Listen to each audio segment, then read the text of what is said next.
إن الحمد لله نحمده ونستعينه ونستغفره ونعوذ بالله من شرور أنفسنا ومن سيئات أعمالنا من يهده الله فلا له ومن يضلل فلا هادي له وأشهد أن لا إله إلا الله وحده لا شريك له وأشهد أن محمدا عبده ورسوله صلوات الله وسلامه عليه أما بعد يا أيها الذين آمنوا اتقوا الله حق تقاته ولا تموتن إلا وأنتم مسلمون يا أيها الناس اتقوا ربكم الذي خلقكم من نفس واحدة وخلق منها زوجها وبث منهما رجالا كثيرا ونساء واتقوا الله الذي تساءلون به والأرحام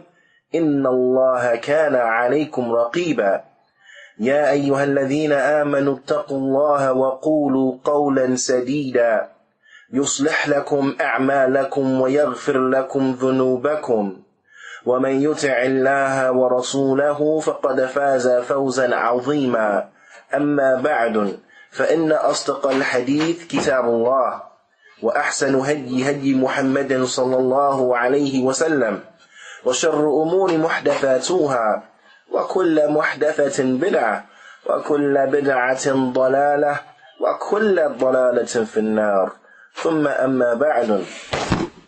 Inshallah ta'ala, continuing with the theme from yesterday's talk, we would like to read inshallah ta'ala some of the first opening points of benefit from the tremendous book Usul Sunnah by the Imam of Ahl Sunnati wal Jama'ah, Imam Ahmad bin Hanbal radiyallahu ta'ala anhu. And inshallah ta'ala, we would like to focus in on actually the fifth point of this noble book, but we will read the points that are previous to it due to the tremendous benefit that is contained therein. So inshallah ta'ala, I advise all of the sisters inshallah to have with them a pen and have with them a piece of paper inshallah ta'ala. And we will try to be mindful and repeat things over and over so that you will have the ability inshallah ta'ala to write it down and have good notes inshallah. The Imam, he begins the book by saying, Usulu Sunnati Indana, that the fundamental principles of the Sunnah with us. And this is something that is extremely important, inshallah ta'ala, that we know the principles of Ahl Sunnati wal Jama'ah, that we know what exactly is as Salafiyah. And it's not something that we speak about, but it's actually something that we know, something that we have certain knowledge about it. Because only if we have certain knowledge about it will we be able actually to implement it and to live in accordance to it. As the ulama, they always say, the one who is ignorant of a thing, then he will not be able to believe in that thing. So if we are to and truly be of those who are from the Sunnah of Mustafa sallallahu alayhi wasallam, then we need to know exactly what is the Sunnah, and we need to concern ourselves with this. What is the Sunnah, so that I may be upon it. Naam. So inshallah ta'ala, you will find the likes of books like this. It comes and it enumerates for you, and it explains to you the aqidah and the minhaj of Ahl Sunnati wal Jama'ah. So I advise myself and I advise everyone to make this book inshallah ta'ala a constant in their lives. Walillah alhamd, the book has been translated. So inshallah, we should read through it, and when we finish it, then we should begin it again. When we finish it, we should begin it again. And for those who have the ability to memorize it, then inshallah ta'ala, I advise and I encourage them to memorize the book inshallah ta'ala. This way, your ilm, it will be with you wherever you may turn. It will be benefiting you, because it will not be stored inside of the innermost portion of the books, but rather it will be contained inside of your hearts inshallah ta'ala. So wherever you are, it will be there present with you as well. The Imam begins and he says, Usulu Sunnati Indana, ay Indana as-Salafiyun, ay Indana Ahl Sunnati wal Jama'ah. The first point he says, أتمسك بما كان عليه أصحاب رسول الله صلى الله عليه وسلم. He said that the fundamental principles of the Sunnah with us is that we stick and we cling to that which the companions of the Messenger of Allah sallallahu alaihi wasallam they were upon. Is that we are upon what they are upon. And this is the asl of the da'wah to Salafiyya. And this is what distinguishes the da'wah to Salafiyya from the da'wah of Ahlul Bid'ah. Because you will not find a Muslim except that he will connect himself to the Kitab and to the Sunnah. You will not find a single Muslim except that he will connect himself to the Kitab and to the Sunnah. So all of those 72 sects that will be in the hellfire from the Muslims, they all connect themselves to the Kitab and the Sunnah. They all claim, with a false claim, that they are followers of the Kitab and followers of the Sunnah. But the reality is that they are not. And the deciding factor, or the distinction between them and between those who are truly upon the Kitab and truly upon the Sunnah, is that those who are truly upon the Kitab and the Sunnah, they are upon the way of the Salaf of the Ummah. They are upon the way of the Salaf of the Ummah. And this is very important to understand, so that one, he will not become deceived if he hears an individual saying Kitab and Sunnah, thinking that if he says Kitab and Sunnah, then this is good. He must be upon the Kitab and Sunnah with the understanding of the Salaf of this Ummah. The same way in which they understood it, the same way in which they practiced and implemented it, this is what we too must be upon. And it is not possible that an individual can come from outside of the Salaf, can come hundreds of years later, can come and bring something that is good that wasn't present during the time of the Salaf. It is not possible. So you find that it is very truthful, the statement of the ulama when they say, إِن كَانَ فِيهِ خَيْرًا لَسَبَقُونَا إِلَيْهِ, that if this thing had truly been good, then the Salaf would have beaten us to it. And how truthful is the statement of the poet where he said, كُلُّ خَيْرٍ فِي اتِّبَاعِ مَنْ سَلَفٍ وَكُلُّ شَرٍ فِي ابْتِدَاعِ مَنْ خَلَفٍ. He said that all good is contained in following the Salaf, the pious predecessors. All good is found in following the Salaf, the pious predecessors. Whereas all evil is found in the innovation of those who came later. All evil is found in the innovation of those who came later, the Khalaf. So you find that Ahl Sunnati wal Jama'ah, the thing that distinguishes them from all of these other firq, ad-dalala, from all of these other astray groups, is that they cling to the Kitab and to the Sunnah upon the understanding of the Salaf of this Ummah. And this is what we have been ordered to do in the book. As Allah Ta'ala, He says, وَالسَّابِقُونَ الْأَوَّلُونَ مِنَ الْمُهَاجِرِينَ وَالْأَنصَارِ وَالَّذِينَ اتَّبِعُوهُمْ بِإِحْسَانٍ رَضِيَ اللَّهُ عَنْهُمْ وَرَضُوا عَنْهُ. Allah Ta'ala, He says what translated means. And from those who came first and foremost, from the muhajirun, from those who made the pilgrimage, or the migration from Medina to Mecca, from Mecca to Medina, and from those who accepted them, the Ansar, from those who accepted them, those occupants of Medina who accepted and aided those muhajirun who came from Mecca, and those who follow them in good. Bila shak, the muhajirun and the Ansar, collectively they are the Sahaba. They are the Sahaba. And those who follow them in good. Those who follow them in good. Those who are upon their way in good. رَضِيَ اللَّهُ عَنْهُمْ وَرَضُوا عَنْهُ.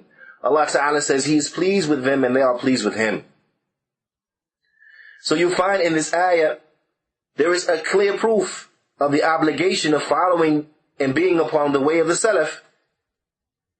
Also Allah Ta'ala, He says in His noble book, وَمَنْ يُشَاقِقِ الرَّسُولِ مِنْ بَعْدِ مَا تَبَيَّنَ لَهُ الْهُدَى وَيَتَّبِعْ غَيْرَ سَبِيلِ الْمُؤْمِنِينَ نُوَلِّهِ مَا تَوَلَّى وَنُصْلِيهِ جَهَنَّمْ وَسَاءَتْ مَصِيرًا.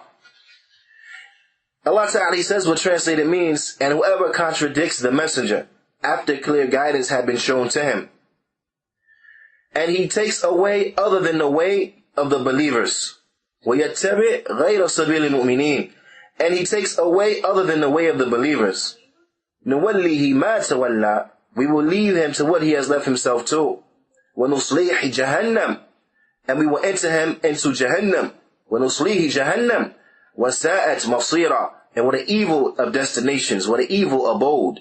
So you will find, ya ibad, would you have understood it?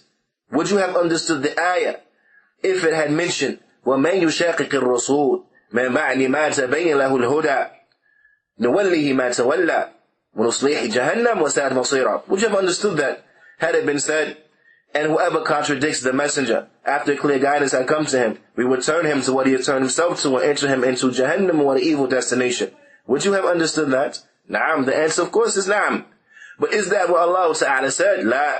That is not what Allah Ta'ala said.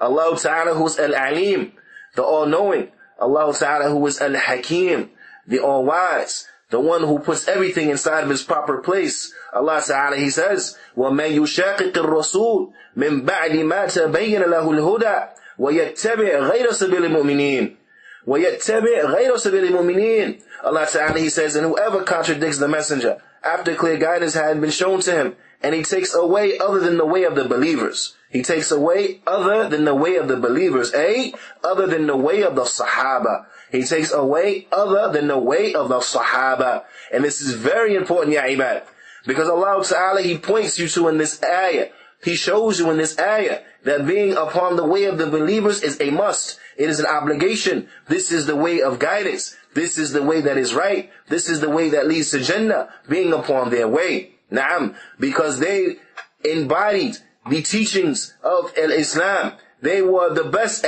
ones who adhered to the deen of Al-Islam. They practiced as the Prophet ﷺ taught them exactly. And from that you find the Prophet ﷺ when he was asked, and who are the best of mankind? The Prophet ﷺ, he said, خَيْرُ النَّاسِ قَرْنِي ثُمَّ الَّذِينَ يَلُونَهُمْ ثُمَّ الَّذِينَ يَلُونَهُمْ. The best of mankind is my generation. Meaning who? Meaning the Sahaba. The Sahaba. Then those who follow them. Then those who follow them. So how beautiful is the statement of the Salaf where they said that there would have been no superiority for the Tabi'un except that they found the superiority because they followed the Sahaba. That the Tabi'un would not have been special except that they followed the Sahaba. And because they followed the Sahaba, this is what makes them special. Likewise they say, and the Atba' Tabi'in, they would not have gained any type of superiority, nor would they have been special except for the fact that they had followed the Tabi'in who have followed the Sahaba.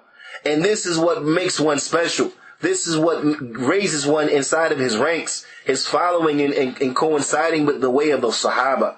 So this is of extreme importance, ya ibad. And we also find examples from this inside of the Sunnah.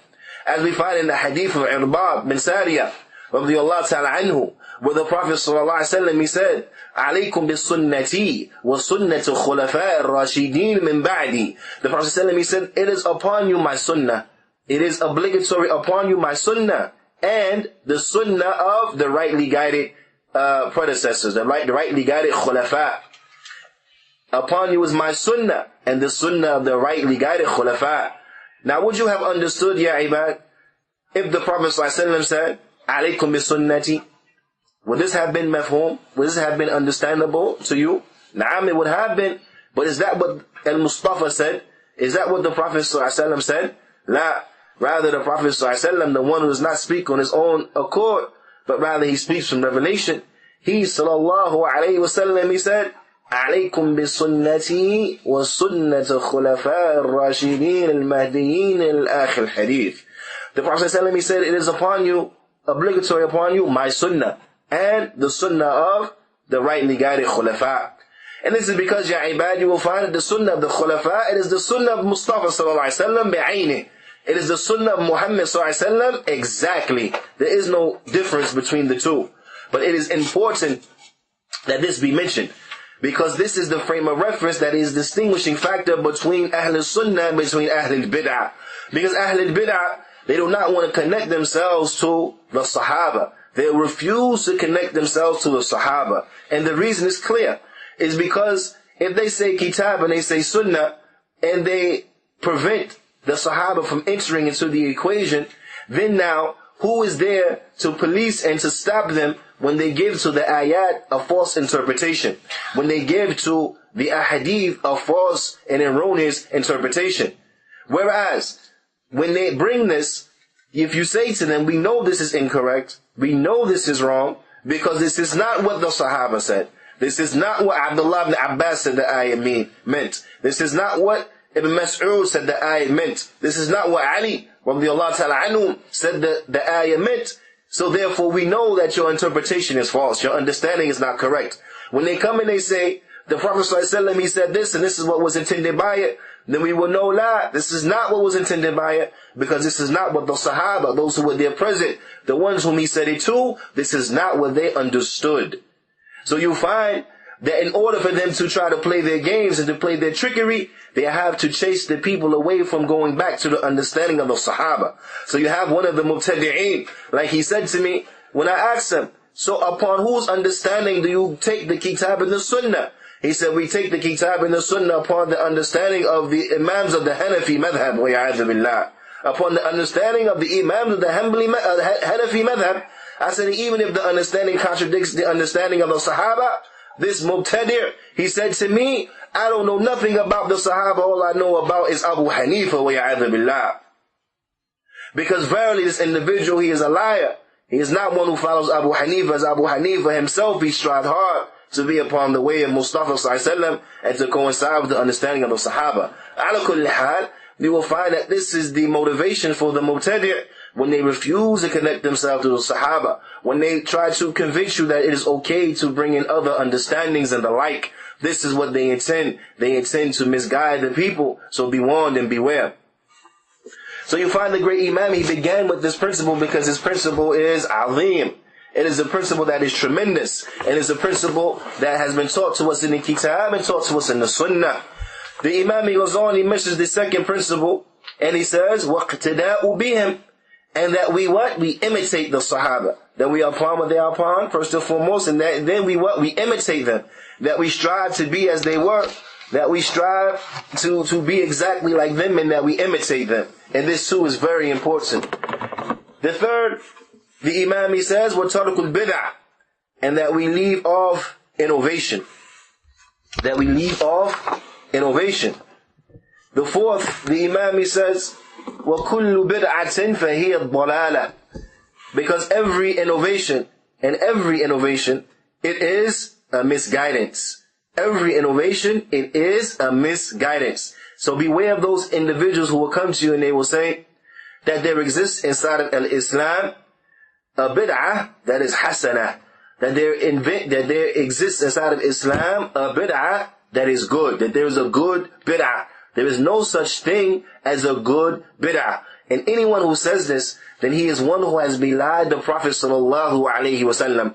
Because the Prophet sallallahu alaihi wasallam, he said, فَإِنَّ كُلَّ بِدْعَةٍ ضَلَالَةٍ, verily every bid'ah is a misguidance. Every bid'ah, it is a misguidance. Not some bid'ah is a misguidance and other bid'ah is okay. Not. Every bid'ah, it is a misguidance. And every misguidance, every dalalah is inside of the nar. Every dalalah is inside of the hellfire. So there's no such thing as a good bid'ah. Because when we mean bid'ah, we mean inside of the deen. There is no good bid'ah inside of the deen. Every bid'ah is a misguidance. Every bid'ah is a misguidance. So be warned, ya ibad.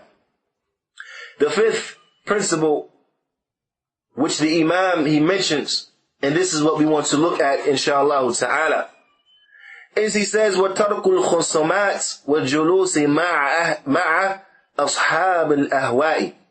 He says, and leaving off of arguing and sitting with the people of desires. And leaving off arguing and sitting with the people of desires. Meaning the people of bid'ah. This is extremely important. And you find as we go through this tremendous book, the Imam, he enumerated the principles in order of priority. So you find that which is most important, followed by that which is important, followed by that which follows it in importance. And you will find that not even a page into the book you find وَتَرْكُ الْخُصُمَاتِ وَالْجُلُوسِ مَعَ أَصْحَابِ الْأَهْوَاءِ, and leaving off arguing and sitting with the people of desires. Leaving off arguing and sitting with the people of desires. This is an extremely important issue from the issues and from the minhaj of Ahl Sunnah wal Jama'ah, This is an issue of extreme importance because its ramifications are tremendous. Its dangers are many. Its dangers are many and are totally destructive, and there contains no good in sitting with the people of innovation, no good with excessive arguing with the people of innovation.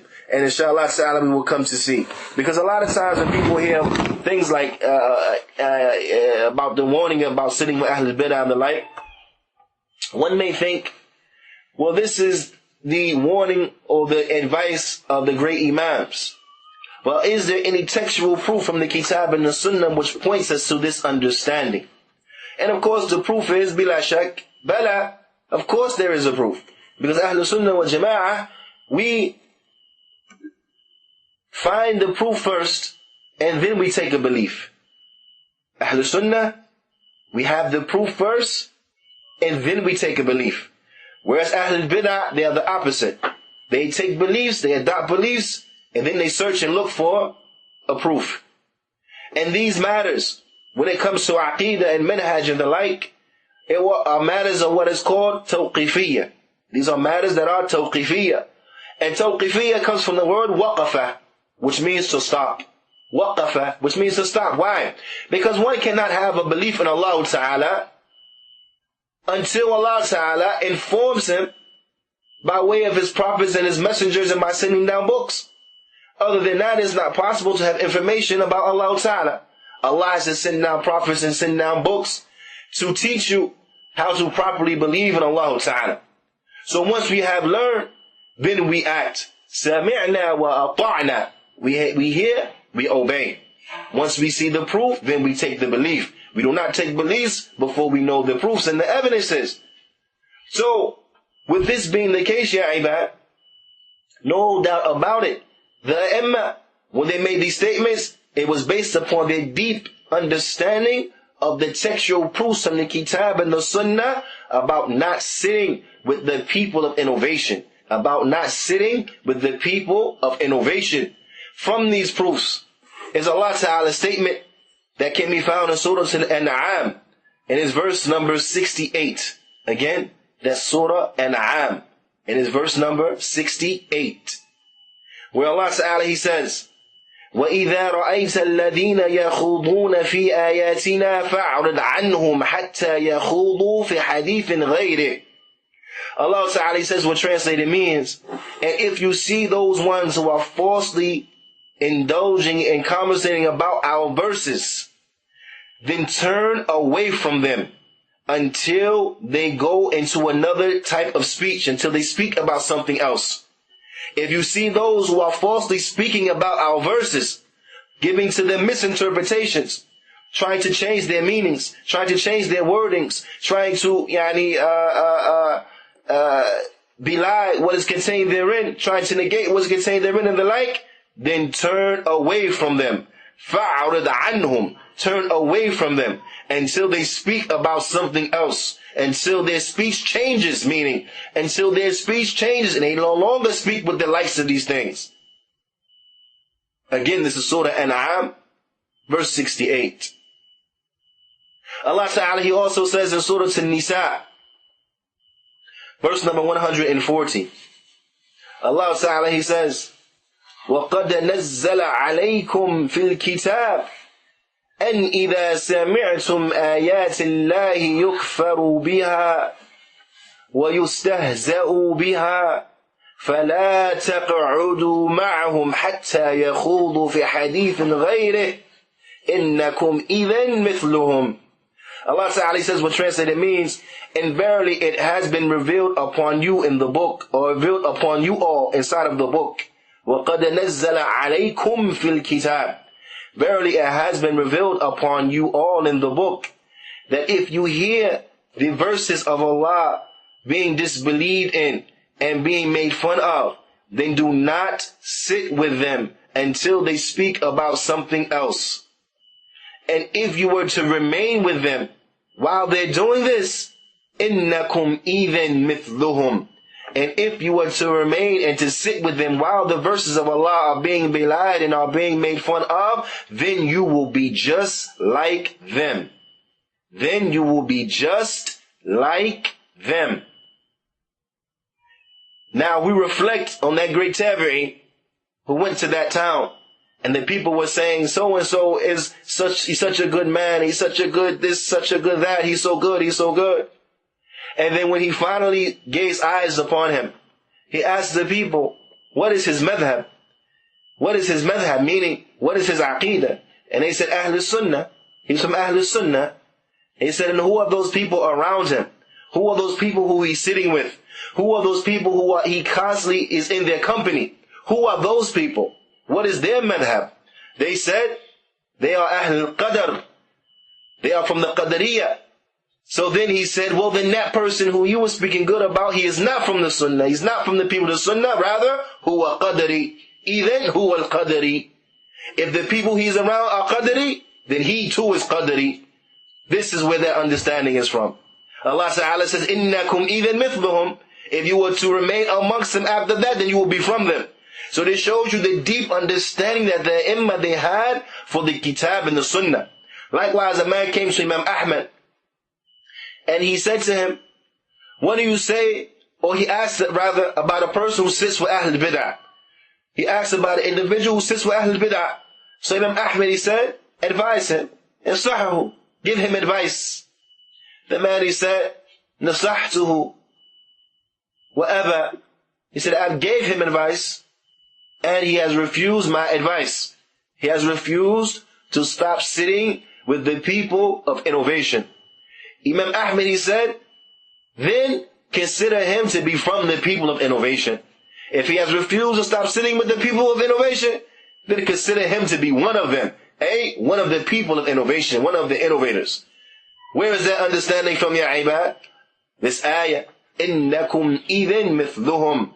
If you were to remain sitting with them, then you will be just like them. Surah An-Nisa, verse 140. يدخل في هذه الآية كل محدث في الدين وكل مبتدع. He said that enters into this ayah, or this ayah is applicable for every innovation in the religion and for every innovator.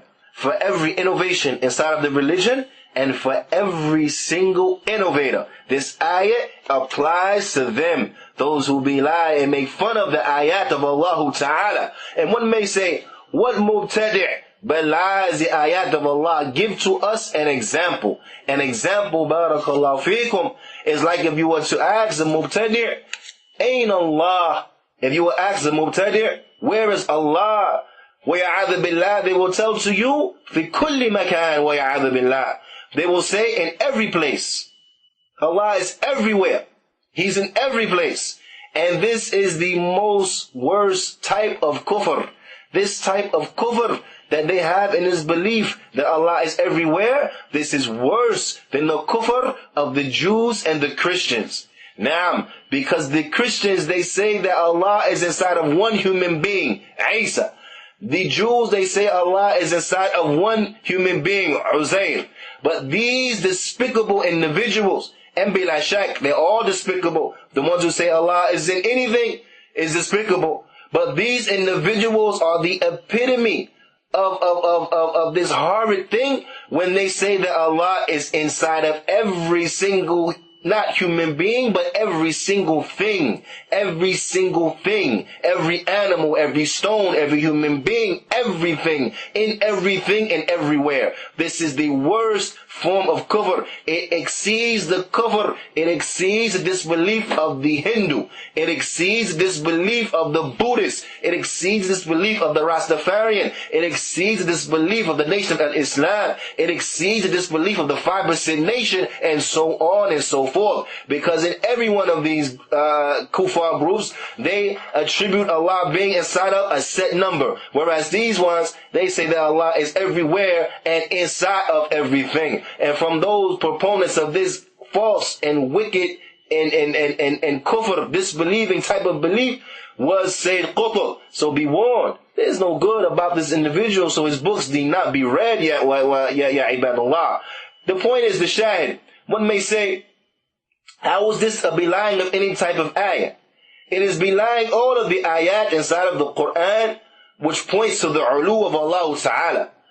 It is like the ayah, where Allah Ta'ala says, Ar-Rahmanu ala al-Arsh istawa.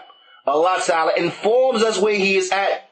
He does not say He is everywhere, but rather He says that Ar-Rahman, the most merciful, He is above His throne. The most merciful, He is above His throne. So now who will have the audacity, after reading and knowing about this ayah, to say that Allah is everywhere, when Allah Ta'ala has affirmed the fact that He is above His throne? This is how Ahlul Bid'ah, they belie the ayat of Allah Ta'ala. They make fun of the ayat of Allah Ta'ala. This is how this ayah is applicable to every mubtadi'. And this is with consensus of the scholars of Ahl Sunnah wal Jama'ah. So be warned, ya ibad. Be warned, ya ibad. And stay far away from sitting with the likes of these individuals. Because bila shak, you will be affected and you will be harmed by them. The Prophet ﷺ, he illustrates to us in his tremendous hadith how one will be harmed, although he may consider himself to be strong. He may consider himself to be capable, how he still will be harmed just by being in the presence of the likes of these individuals. And this can be found in a hadith that's collected by Imam Ahmad and Abu Dawood and other than him. And the hadith has been rendered authentic by Imam al-Bani. But the Prophet ﷺ, he said, Man sami'a bid-dajjal فَلْيَنْأَ عَنْهُ. He said, whoever hears about the Dajjal, then he should go far away from him. ابتعد عنه. Go far away from him. يَلَّنْ عَنْهُ مَسْتَطَعُ. He said, then go far away from him as much as you possibly can. Go as far as you possibly can go away from the Dajjal. The Prophet ﷺ, he said, فَإِنَّ الرَّجُلِ, because verily a man, يَأْتِيهِ وَهُوَ يَحْسَبُ أَنَّهُ مُؤْمِنٌ. A man will go to the Dajjal and he would consider himself to be a mu'min, a believer, strong, firm. He would consider himself to be secure. He just wants to go and see what's going on, see for himself. The Prophet ﷺ, he said, فَمَا يَزَالُ بِهِ حَتَّى يَتْبَعَهُ لِمَا يَرَى مَعَهُ مِنَ الشُّبُهَاتِ. He said that he will remain with him until he will end up becoming a follower of the Dajjal because of what he will see from the Dajjal, from all of these shubuhat, from all of these misconceptions and the like. He will end up following the Dajjal. What got this man in trouble is that he mixed and he went and he sat with the Dajjal. This was enough to take him out, to take him away, to lead him astray. So be warned, ya ibad. There is no good when you sit with Ahlul Bid'ah. You will be harmed. There is no doubt about it. You will be harmed. Ibn Battah, he brings a narration from Mus'ad bin Sa'd, where he said, rahimahullah ta'ala, La tujalis maftunan. Do not sit with the one who is afflicted with a fitna, yani. He's afflicted with a calamity, meaning the calamity of bid'ah. Do not sit with the mubtadi'. He said, فَإِنَّهُ لَنْ يُخْطِئَكَ مِنْهُ إِلَّا اثْنَتَيْنِ. He said, because you will not leave from him except that he will harm you in one or two ways. Except he will harm you in one or two ways. Again, this is a statement of Sa'd, the statement of Mus'ad bin Sa'd. This is a statement of Mus'ad bin Sa'd. And Ibn Battah, he has narrated it, where he said, do not sit with the mubtadi', the one afflicted with the calamity, because verily he would harm you from one of two ways. He will harm you from one of two ways. The first way, he said, إِمَّا أَنْ يَفْتِنَكَ فَتُتَابِعَهُ. He said he would place upon you a calamity. He will afflict you with the same thing which he is afflicted with. So then you would follow him. Meaning you will come a mubtadi' like he is a mubtadi'. This is the first way in which he may harm you. Or the second way, يُؤْذِيَكَ قَبْلَ أَن تُفَارِقَهُ. Or he will harm you before you leave, before you separate from him. Before he leaves, he will harm you.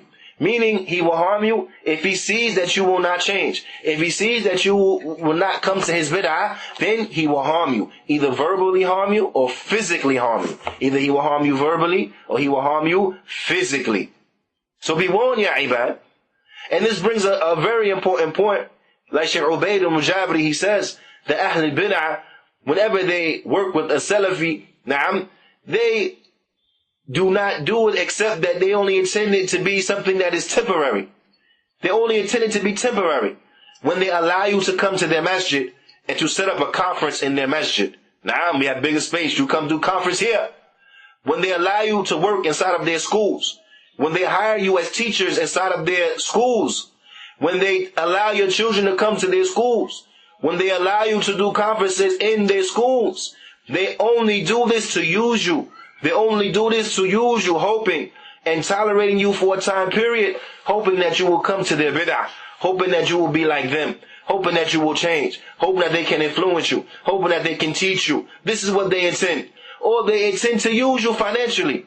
Yes, you Salafi, come, that's fine. Bring more Salafis like you. You bring your kid, let your kid enroll. Tell your friends, because they'll bring their kids, let all the Salafi kids enroll. Because what? We have the upper hand anyway. We're not worried about you, and we're not worried about nothing you have to say. But you give us your money, you give us your dollars, you give us your enrollment, and like that. You want to do comments in our masjid? Fine, do comments in our masjid. But you make sure everybody put some money inside that box. Encourage people, give sadaqah, na'am. Give sadaqah, put money in the Hizbi box so the Hizbi do what Hizbi do. La ya ibad. This is not correct. This is not from our da'wah. This is not from a da'wah to Salafiyya. This is the reality. As Shaykh Ubaydi points out, this is not our way. And when they do this, it's not because they want Sunnah. It's not because they love the Sunnah. They do this because they want to use you. They want to get over on you. So be warned, ya ibad. Be warned from their tricks. Because the reality is what? Is that if they really realize that you will not change, then they will get rid of you.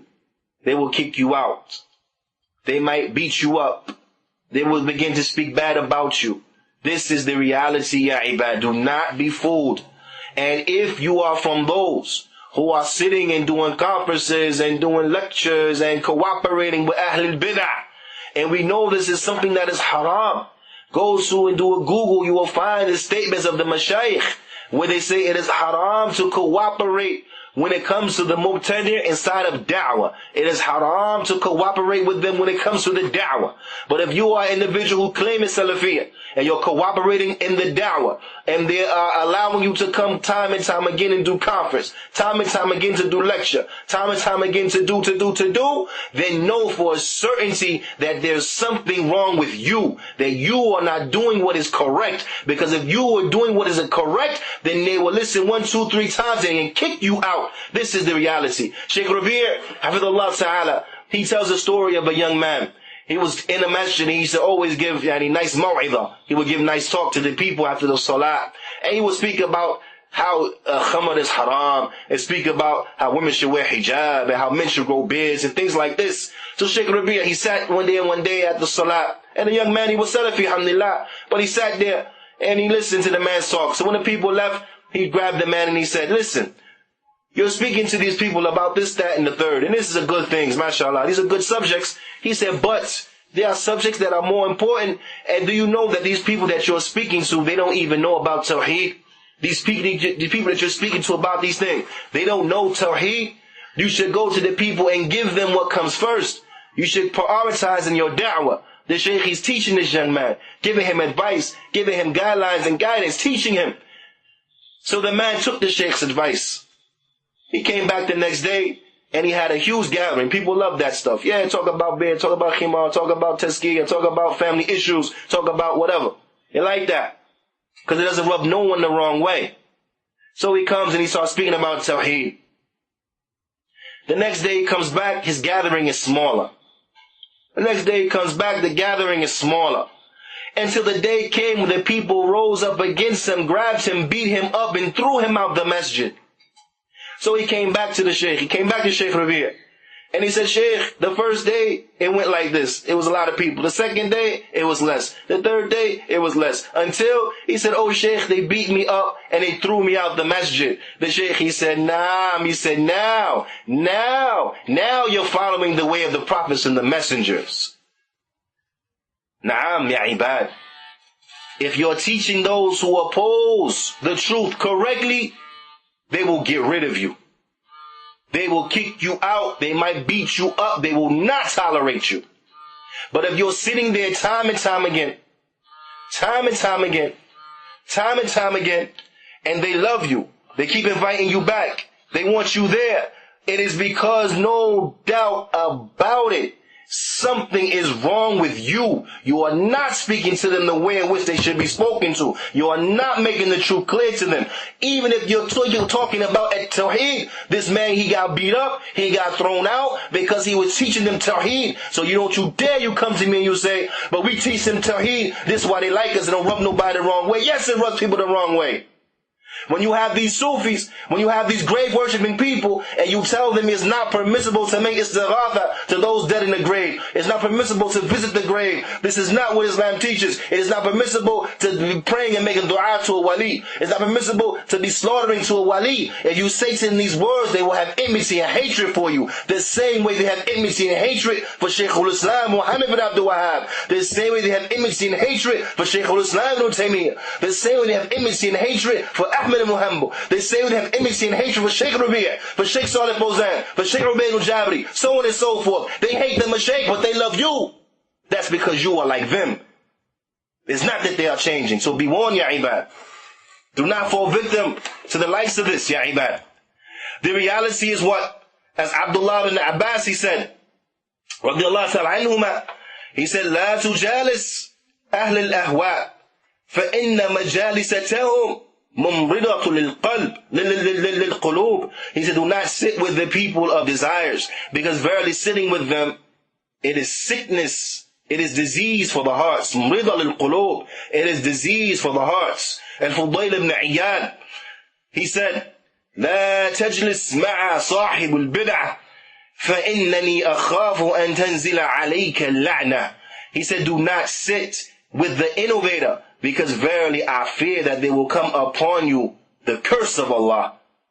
This is the reality, ya ibad. There's no good in sitting with them. There's no benefit in sitting with them. From that which points to the fact that there is no good and no benefit in sitting with them is the hadith of the Prophet ﷺ that has been collected by Bukhari wa Muslim.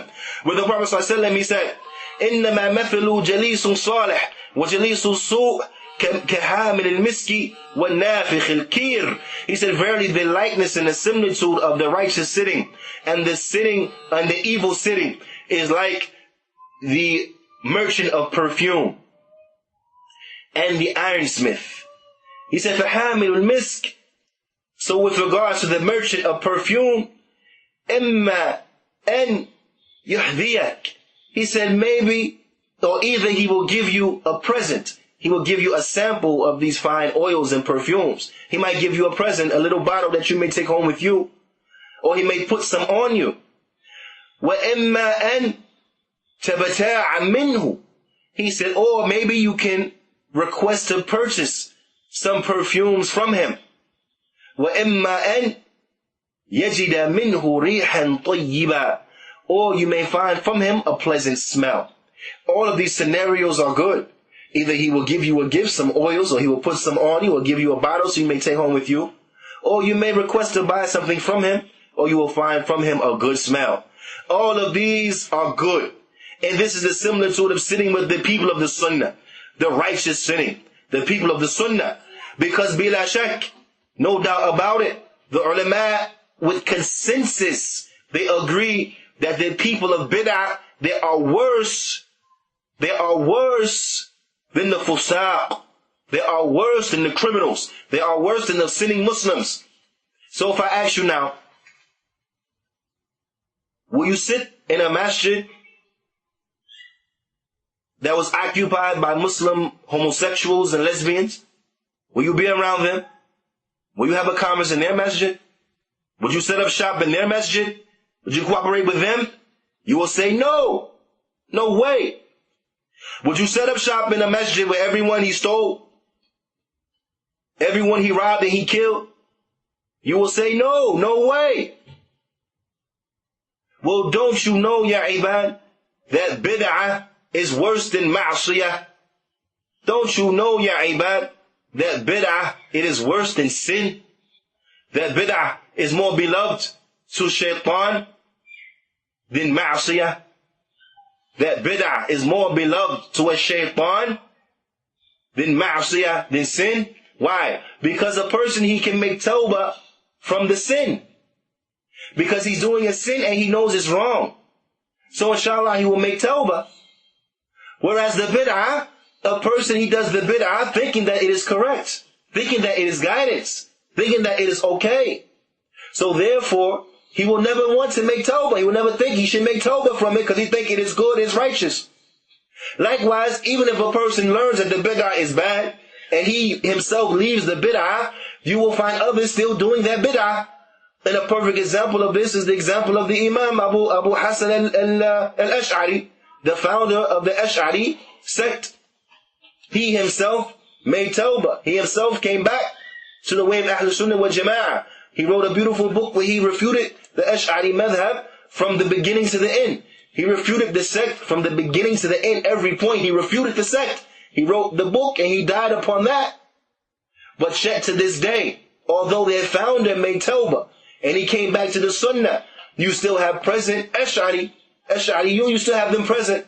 One just needs to look to Azhar inside of Egypt and he'll find the Ash'ari. And likewise, one needs to look like in the places of Syria and the like, and he'll find the Ash'ari. So even though the founder made tawbah, others have still upon the bid'ah. And this is why the bid'ah is more beloved to shaitan. This is why the bid'ah is dangerous and is worse than ma'asiyah. But yet we won't sit with the likes of these criminals, but we'll sit with the people of bid'ah, and bid'ah is worse than ma'asiyah. La ya ibad. This is not the way we are to be. So you find that when it comes to the righteous sitting, every scenario is good. And likewise, when it comes to the evil sitting, every scenario is bad. There is no good scenario. Someone can't come and say, we'll sit with Ahlul Bid'ah and then we're going to get some good from it. It's no good to be gained. The Prophet ﷺ, he said, وَنَافِخُ الْكِيرِ إِمَّا أَن يُحْرِقَ ثِيَابَكَ وَإِمَّا أَن تَجِدَ مِنْهُ رِيحًا مُنْتِنًا. He said, either you will, or either the ironsmith, like the evil sitting, either he will burn your thawb, or you will find from him a despicable odor, or you will find from him a despicable smell. So every scenario is bad when it comes to the ironsmith. Either he will burn your thawb, or you will find from him a despicable odor. Shaykh Rabi', Hafidhullah Ta'ala, he says a despicable odor, meaning you will find from him toxic fumes and that which will cause all types of sicknesses like cancer and all types of different ailments. This is what you will find from him. Na'am, either he will burn your thawb, or you will take in all these fumes that may cause and lead to cancer and all these sicknesses and the like. So there is no good to be gained. And this is like the sitting with the people of innovation. There is no good to be gained. There is no good to be gained. So you find this is another proof from the Kitab and the Sunnah, where the Prophet ﷺ, he's informing us that we are to be very selective when it comes to those individuals whom we sit with. That we are to be very selective when it comes to those people that we accompany. And that we are only to accompany ourselves with those who are righteous. We are only to befriend those who are righteous, and we should avoid all those who are evil, all those who are upon other than that which the Prophet ﷺ was upon. The Prophet ﷺ, he said in the hadith that has been collected by Abu Dawood, لا تصاحب إلا مؤمنا ولا يأكل طعامك إلا تقي. Prophet ﷺ, he said, do not befriend except a true believer, and do not let anyone eat your food except that he is righteous. This is what encouraging us to be selective. Do not befriend except one who is a true mu'min. A true mu'min, truly believing and implementing that which the Prophet ﷺ he came with. Not one who is making deviations, not one who is adding to, subtracting to, and the like. Not one who brings bid'ah, but one who truly is following that which the Prophet ﷺ he came with. A true mu'min. And do not let anyone eat your food except that he is righteous. This is another hadith which points us to the fact that we are to be very selective in who we befriend, who we be around. Also, there's a hadith that has been collected by Tirmidhi, and the hadith is well known, where the Prophet ﷺ he said, الرجل على دين خليله فلينظر أحدكم من يخالل. Prophet ﷺ he said that a man is on the religion of his friend, so that each of you look carefully to the one whom he has taken as a friend. The man, he is on the religion of his friend. So look, each of you carefully to the one whom he takes as a friend. This is the haqq. If we befriend those people from Ahlul Bid'ah, if we sit and we are always with them, then we will be opening up ourselves to this life of harm, ya ibad. Because the reality is that if this is possible, if you find your souls are so inclined, it is because they are similar. It is because they are similar. As the Prophet ﷺ, he said, and Shaykh Rabi', he said that this, for the one who sits with Ahlul Bid'ah, he said this following, or this coming hadith, inshallah ta'ala, this is proof enough which points that that person is sick. That person has in his heart some sickness. He has some disease inside of his soul. He said, and this is a statement of the Prophet ﷺ, where he said, Al-arwahu junudun mujannadatun. فما تعارف منها اتلف وما تناكر اختلف. Prophet he said that the souls are like enlisted soldiers. The souls, they are like enlisted soldiers. He says, and for those souls who got along, then they would join with each other.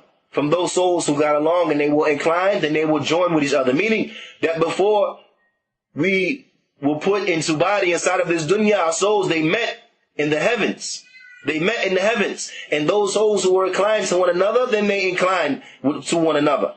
Whereas those souls who were repelled by one another, then they repelled by one another. Meaning that those souls that inclined in the heavens, then they will too be inclined in the earth. And then those who were repelled from one another in the heavens, and they too will be repelled from one another inside of the earth. So if you are in this dunya and you find yourself content, you find yourself complacent, you find the cooling of your eye and ease of your heart by being with the people of Ahlul Bid'ah, then this is a proof that you are sick, that your soul is sick, because you are like souls. You are so inclined to be with these individuals of Bid'ah, then you are sick. And if you find that you are repelled by them and them of you, then this is a good sign. This is a sign that you are healthy, that your soul is in good shape. So be warned, ya ibad. Be warned, because sitting with them leads to having affection for them. Sitting with them leads to having some type of love for them. And the Prophet ﷺ, he has informed us of the end result for those people who take to the bid'ah,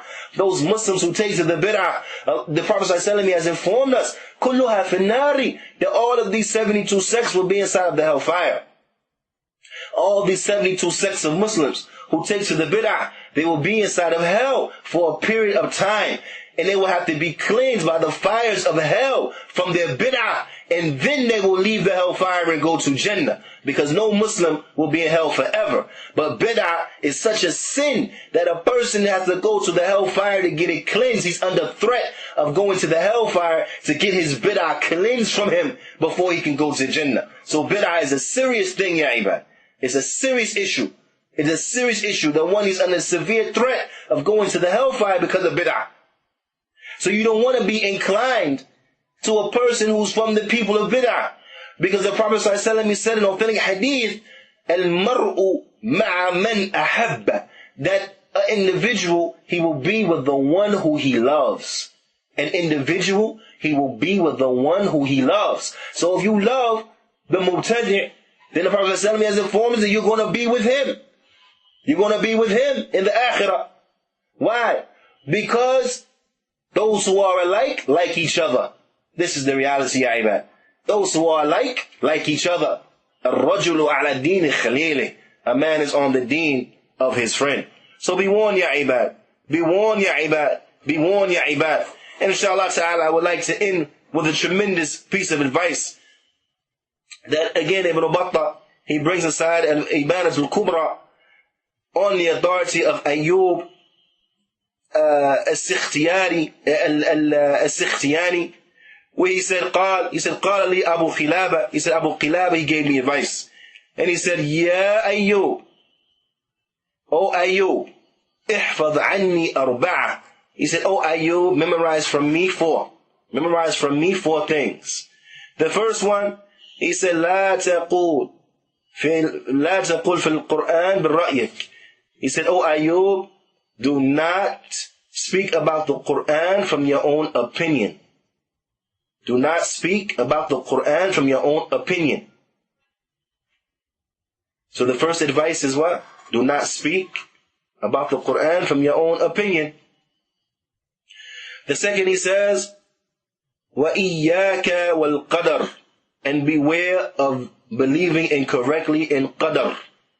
Beware of believing incorrectly in qadar, either by denying it, like the Qadariyah, or by going to the extremes and saying that you are forced and you have no free will, like the Jabriya, do not go to this extreme nor to that extreme.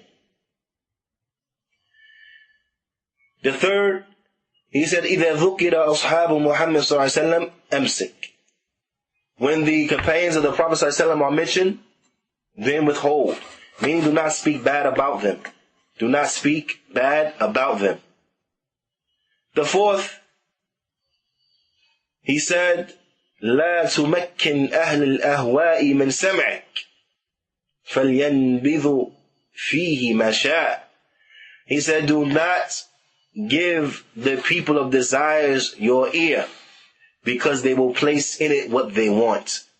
Do not give the people of desires your ear, because they will place in it what they want.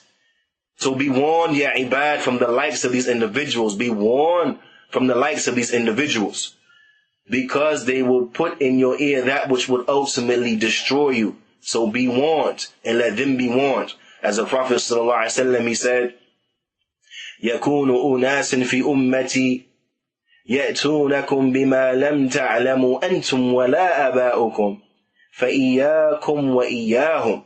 The Prophet ﷺ, he said in authentic hadith that's been collected by Muslim, there will come a people from my nation, and they will come to you with that which you do not know, nor did your forefathers before you know. So therefore, you need to beware of them, and they need to beware of this bid'ah which they come with. نكتفي بهذا القدر وصلى الله وسلم على نبينا محمد وعلى آله وصحبه أجمعين وآخر دعوانا أن الحمد لله رب العالمين.